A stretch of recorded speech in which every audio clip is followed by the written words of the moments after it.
about a week into our little Eastern European adventure, and it is snowing here at Wolf,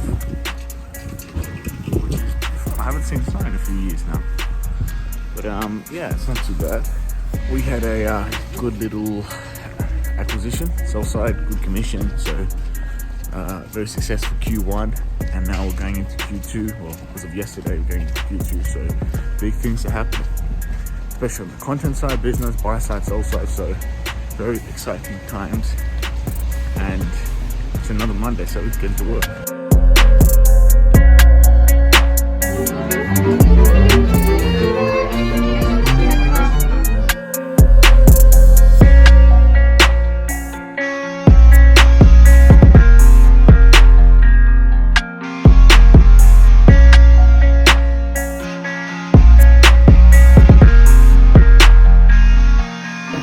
The mosque is down the road, you meet the imam, I'll introduce you, kebab shop after 5 o'clock, we make friends, and I was about to say, hey man, Greek, and then he's like, hey, I have a barber shop down the road, come get a free haircut.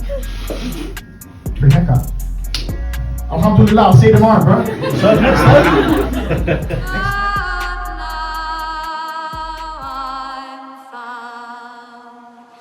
What